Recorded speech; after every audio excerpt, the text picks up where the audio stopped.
Assalomu alaykum opajon, kayfiyatlaringiz a'lomi? Rahmat. Biz kutilmagan qo'ng'iroqlar loyihasidanmiz. Bizning loyiha orqali yaqinlaringizga tug'ilgan kunlarda tabriknomalar yoki uzr yo'llamoqchi bo'lsangiz, uzrnomalar yoki ularga shunchaki yaxshi ko'rishingizni aytmoqchi bo'lsangiz, yaxshi ko'rishingizni aytib dilnomalar yo'llash imkoniyatiga egasiz.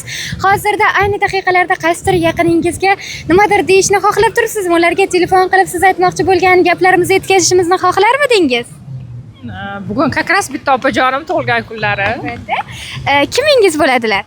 Eng yaqin dugonam desam ham bo'ladi. Opa-singildek bo'lib ketganmiz. Allo. Assalomu alaykum. Diloramxon opa bo'lasizmi? Ha? Opajon, bezovta qilmadikmi sizni? Yo'q. Bugungi Shukrona ayyomingiz, tavallud kuningiz muborak bo'lsin. Rahmat kattakon. Albatta, ayni daqiqalarda kutilmagan qo'ng'iroqlar loyihasi boshlovchisi Charosxon siz bilan suhbatlashmoqda.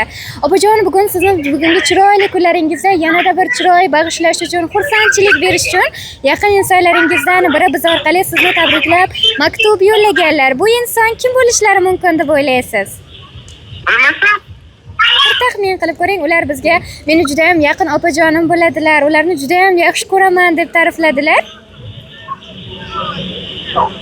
Urasa singllarim ko'p shunaqa. Qaysi biri bilmasam?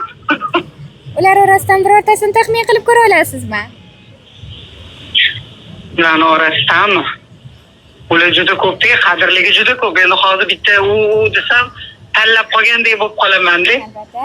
Opajon, bugun sizni juda ham yaxshi ko'rib, qadrlovchi mehriboningiz Mo'tabarxon opa tabriklab qolibdilar.